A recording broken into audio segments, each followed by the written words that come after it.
Hello everybody, welcome to science special classes. मेरा नाम है प्रशांत प्रकाश और स्वागत है आपका मेरे YouTube channel science special classes में। गाइस, आज का जो वीडियो है वह क्लास 12th का बायोलॉजी का यूनिट नंबर 1 चैप्टर नंबर 2 जिसका नाम है रिप्रोडक्शन इन फ्लावरिंग प्लांट्स, उसके बारे में हम आपको बताने के लिए आए हैं। तो गाइस, आज का वीडियो खास करके क्लास 12th वाले जो भी बच्चे हैं उनके लिए बहुत फायदेमंद होने वाला है। तो चलिए गाइस, हम लोग इधर उधर की बातें ना करके डायरेक्ट हम लोग पढ़ाई पे डायरेक्ट हम लोग टॉपिक्स पे चलते हैं। गाइस देखिए, यहाँ पे बोर्ड के सामने आप लोग स्क्रीन पे देख रहे होंगे, हमने बोर्ड पे लिख रखा है यूनिट नंबर 1 चैप्टर नंबर 2 जिसका नाम है sexual reproduction in flowering plants, यानी कि पुष्पी पादपों में लैंगिक जनन। पुष्पी पादपों में, पुष्पी पादप कहने का मतलब कि फूल वाला पौधा, फूल के बारे में आज खास करके आप लोग जैसा कि देख पा रहे होंगे स्क्रीन पे, यहाँ पे हमने एक अच्छा खासा सुंदर सा फूल आपके सामने बना रखा है। गाइस, यह बनाने में चूंकि टाइम लगता है इसलिए हमने पहले ही बना रखा है ताकि वीडियो आपका ज्यादा लंबा ना हो। वीडियो ज्यादा लंबा होगा तो आपको बोरिंग लगेगा, आप हमारा पूरा वीडियो आप लोग देखेंगे नहीं। लेकिन जो क्लास 12th के बच्चे हैं उनके लिए फायदेमंद, बहुत ज्यादा फायदेमंद है। यहाँ से आपके एग्जामिनेशन जो 2021 में जो आपका एग्जाम होने वाला है वहां से क्वेश्चन यहाँ से जरूर पूछा जाता है। तो गाइस चलिए, फूल के बारे में हम लोग आज जानने के लिए यहाँ पे मौजूद है। फूल के बारे में हम आपको बताने के लिए यहाँ पे हैं। यूनिट नंबर 1 का जो चैप्टर नंबर 2 है जिसका नाम है पुष्पी पादपों में लैंगिक जनन, इसके बारे में जानते हैं। गाइस देखिए, लैंगिक जनन और अलैंगिक जनन, जनन के बारे में हम लोग जानते हैं। सबसे पहले जनन के बारे में थोड़ा सा पीछे का जो टॉपिक है इसको रिवाइज कर लेते हैं, फिर हम लोग आगे बढ़ेंगे। जनन के बारे में, जनन यानी रिप्रोडक्शन। रिप्रोडक्शन किसको कहते हैं? तो कोई भी सजीव जब अपने जैसे समान जीवों की उत्पत्ति करते हैं जिससे उनकी प्रजाति का विकास होता है, उनकी प्रजाति आगे की तरफ बढ़ते हैं, तो उस प्रक्रिया को जनन कहते हैं। ऐसे अगर बोलना हो तो हम लोग कैसे बोलेंगे? जनन एक ऐसी प्रक्रिया है जिसमें कोई भी सजीव अपने जैसे समान जीवों की उत्पत्ति करते हैं, उस प्रक्रिया को जनन कहते हैं। एक बार और रिवाइज कर देते हैं ताकि आप लिख लें जल्दी से। जनन एक ऐसी प्रक्रिया है जिसमें कोई भी सजीव अपने जैसे समान जीवों की उत्पत्ति करते हैं, उस प्रक्रिया को जनन कहते हैं।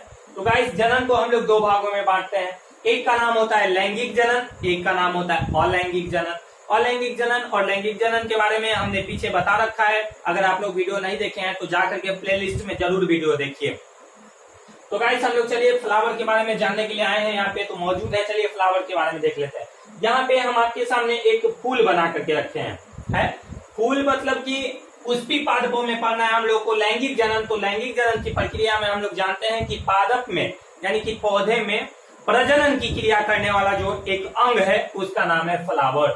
तो फ्लावर के बारे में हम लोग जानते हैं। यहाँ पे फ्लावर ही रिप्रोडक्शन क्रिया में भाग लेता है।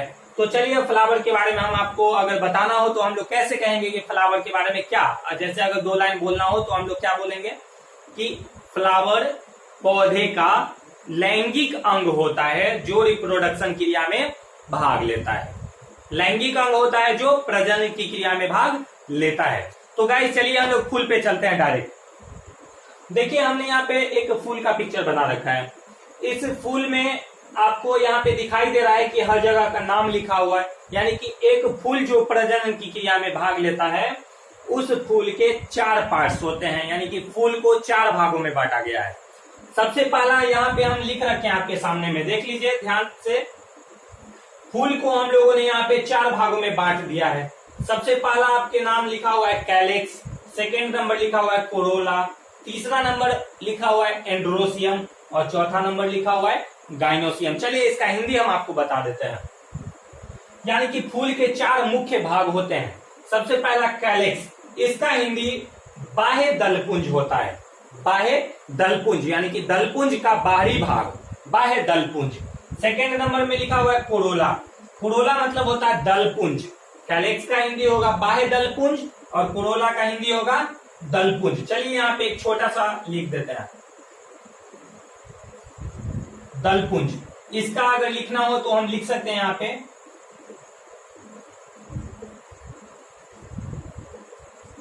बाह्य दलपुंज। चले ऐसे कर देते हैं, बाह्य दलपुंज और दलपुंज। तीसरा नंबर में आता है एंड्रोसियम। एंड्रोसियम का हिंदी होता है पुमंग। पुमंग, ठीक है। चौथा नंबर आता है गाइनोसियम। गाइनोसियम का हिंदी जायांग होता है या स्त्री केसर हम लोग बोलते हैं।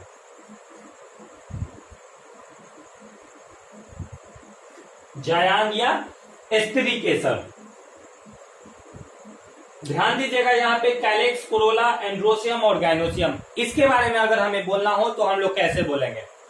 बोलेंगे कि कैलेक्स फूल का सबसे बाहरी भाग होता है। देखिए पिक्चर पे चलते हैं, यहाँ पिक्चर पे हमने बना रखा है, यहाँ पे इस टाइप का जो स्ट्रक्चर यहाँ पे ऐसे मोड़ करके हमने दे रखा है, यह जो बाहरी भाग है यह कैलेक्स है। यह जो होता है फूल का सबसे बाहरी भाग होता है। तो चलिए इसको हम लोग 1 नंबर लिख देते हैं। सेकेंड नंबर में आता है आपके सामने कोरोला। देखिए इस टाइप का जो स्ट्रक्चर हम लोग पत्ती वाला स्ट्रक्चर बनाए हुए हैं, यह कोरोला है आपका, ठीक है, जिसका हिंदी दलपुंज होता है। तो इसको हम लोग 2 कर देते हैं, 2। तीसरा नंबर में आता है एंड्रोसियम। देखिए यहाँ पे हमने लिख रखा है, यहाँ पे हमने बना रखा है, यहाँ पे ऐसे ये वाला जो स्ट्रक्चर है मेल पार्ट होता है, यहाँ पे हमने लिख रखा है एंड्रोसियम। चौथा नंबर में यहाँ पे हमने फीमेल का पार्ट बना दिया है, यहाँ पे ऐसे, यह होता है आपका गाइनोसियम। तो अब हमें बोलना हो तो कैसे बोलेंगे कि कैलेक्स फूल का सबसे बाहरी भाग होता है। अच्छा, यहां से एक और इंपॉर्टेंट बात आपको क्या जानना है, देखिए ये जो गोलाकार स्ट्रक्चर हमने बना रखा है, ऐसे रिपीट करते हैं इसको, ये जो गोलाकार स्ट्रक्चर यहाँ पे बना रखा है, यह गोलाकार स्ट्रक्चर का नाम हमने यहाँ पे रखा है थैलेमस। थैलेमस का हिंदी होता है पुष्पासन। पुष्पासन, पुष्पासन किसको कहते हैं? तो हम लोग ऐसे बोलेंगे कि थैलेमस उस स्थान को कहते हैं जिस स्थान पे फूल का चारों पार्ट्स, कैलेक्स, कोरोला, एंड्रोसियम और गाइनोसियम, चारों पार्ट्स जिस जगह पर आकर के सजे होते हैं, जिस जगह पर आकर के सजा हुआ होता है, उस जगह को हम लोग थैलेमस कहते हैं, यानी पुष्पासन कहते हैं। तो जिस जगह पे ऐसे अगर इसका परिभाषा बोलना हो तो हम लोग क्या बोलेंगे? पुष्पासन फूल का ऐसा जगह होता है जिस जगह पर बाह्य दलपुंज, दलपुंज, पुमंग और जायांग, यह चारों जिस स्थान पर आकर सजे होते हैं, उस स्थान को हम लोग थैलेमस कहते हैं। यहाँ पे एक डंठल बना रखा है हमने, जैसे फूल को पकड़ते हैं हम लोग, पकड़ते हैं जैसे जो डंठल होता है, उस डंठल को हम लोग पेडिसेल कहते हैं। पेडिसेल यानी कि फूल का डंठल, ठीक है। तो यह सबसे नीचे वाला स्ट्रक्चर पेडिसेल हो गया, फूल का डंठल। सबसे पहला जो भाग हो गया वो कैलेक्स हो गया। तो कैलेक्स के बारे में क्या बोलेंगे कि यह फूल का सबसे बाहरी भाग होता है जो थैलेमस से सटा हुआ होता है, यानी कि थैलेमस से सटा हुआ रहता है, जुड़ा हुआ रहता है। सेकेंड नंबर में आता है कोरोला, यह भी थैलेमस से सटा हुआ है पुष्पासन के द्वारा, यह कोरोला भी आपके सामने में सटा हुआ है। चलिए कोरोला। तीसरा नंबर एंड्रोसियम। एंड्रोसियम के बारे में क्या बोलेंगे कि यह फूल का मेल पार्ट होता है, नर भाग होता है, जो प्रजनन की क्रिया में भाग लेता है। देखिए यहाँ पे हमने बताया नहीं, कैलेक्स और कोरोला, कैलेक्स और कोरोला यह दोनों प्रजनन की क्रिया में भाग नहीं लेता है, लेकिन एंड्रोसियम और गाइनोसियम, यानी कि एंड्रोसियम होता है मेल पार्ट्स, गाइनोसियम होता है फीमेल पार्ट्स, तो यह दोनों प्रजनन की क्रिया में भाग लेता है। तो एंड्रोसियम प्रजनन की क्रिया में भाग लेता है, गाइनोसियम भी प्रजनन की क्रिया में भाग लेता है। तो अब चलिए हम आपको ले चलते हैं डायरेक्ट, एंड्रोसियम गाइनोसियम हो गया, तो चलिए एंड्रोसियम को हम लोग तीसरा नंबर कर देते हैं, एंड्रोसियम को 3 कर देते हैं, गाइनोसियम को 4 कर देते हैं, ठीक है। तो पहला पार्ट हो गया कैलेक्स, दूसरा कोरोला, तीसरा एंड्रोसियम और चौथा गाइनोसियम। ये हो गया फूल का आपका चारों पार्ट। अब थोड़ा सा एक और इम्पोर्टेंट बात जो यहाँ से हम लोग को जानना है, यह देखिए यहाँ से हम हिंदी यहाँ पे इसको मिटा देते हैं। देखिए यहाँ पे जो इम्पोर्टेंट बात हमारे सामने में जानना है वह देखिए, कैलेक्स का जो एक पार्ट होता है, कैलेक्स का एक भाग, यानी कि कैलेक्स को जब हम लोग बाहर में पत्ती को एक एक करके यहां से हम लोग तोड़ लेंगे तो कैलेक्स का एक भाग सेपल कहलाता है। ठीक है, कोरोला का एक भाग पेटल कहलाता है। सॉरी, यहाँ पे हमने पिस्टिल लिख रखा है, या यहाँ पे पेटल होगा,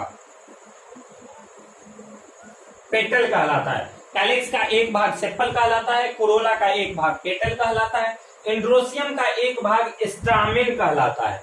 ठीक है, और गाइनोसियम का एक भाग कार्पेल या पिस्टिल कहलाता है। कार्पेल भी इसका नाम है और पिस्टिल भी इसका नाम है। तो गाइनोसियम का एक भाग कार्पेल या पिस्टिल कहलाता है। अब गाइस इसको हम मिटाते हैं, आपको बताते हैं कि स्टामेन को भी 3 भागों में बांटा गया है और कार्पेल और पिस्टिल को भी 3 भागों में बांटा गया है। चलिए इसको मिटाते हैं, और अगर आप लोग नहीं लिखे हैं तो इसको लिख लीजिए।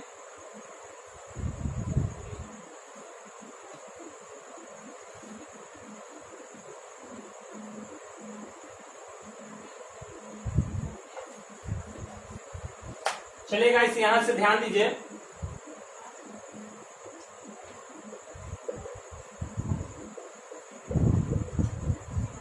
देखिए अब हम लोग चलते हैं सीधा एंड्रोसियम पे। एंड्रोसियम का जो एक भाग होता है उसका नाम अभी हमने आपके बताया है स्टामेन होता है। एंड्रोसियम का एक भाग स्टामेन होता है। इस स्टामेन को हम लोग 3 भागों में बांटते हैं, 3 भागों में बांटते हैं। एक का नाम होता है एंथर, एंथर। सेकेंड नंबर का नाम होता है फिलामेंट, फिलामेंट। और तीसरा नंबर का नाम होता है कनेक्टिव।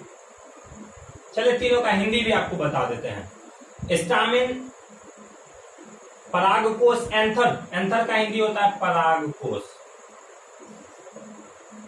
जहां परागकण भरे होते हैं।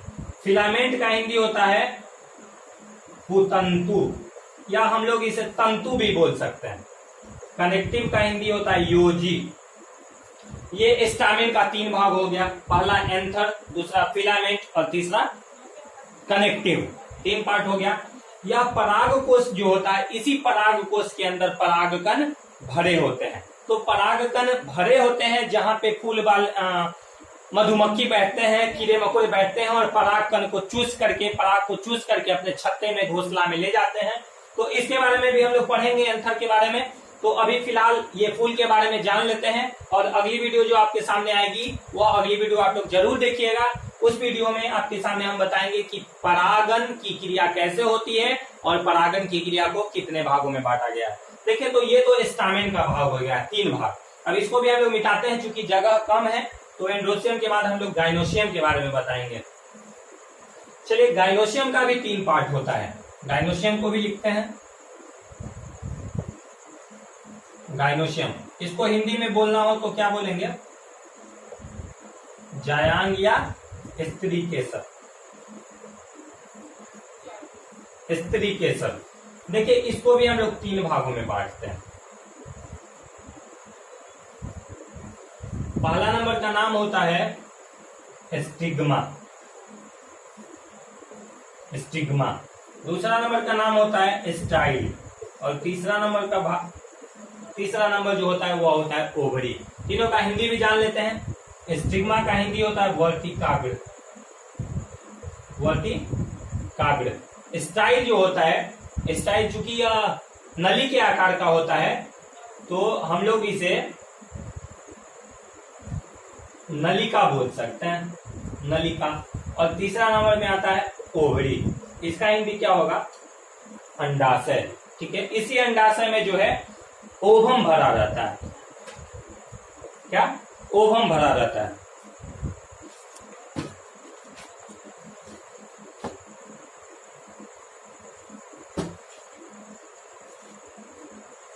स्टाइल का हिंदी नलिका, या हमने वही देखने के लिए गए थे वर्तिका होता है।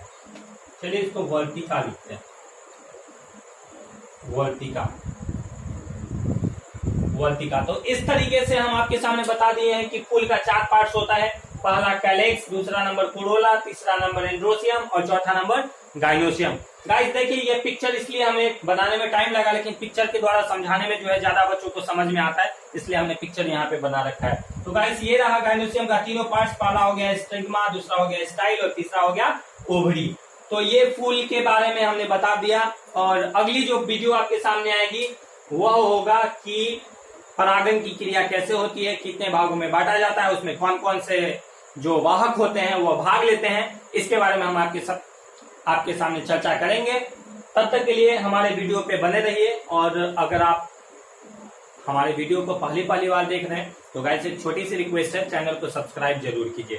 चैनल को सब्सक्राइब करने से क्या होता है कि हमारा हौसला बढ़ता है। आप लोग हमारा वीडियो देख लेते हैं लेकिन चैनल को सब्सक्राइब नहीं करते हैं। गाइस सब्सक्राइब जरूर कीजिए। जय हिंद, जय भारत।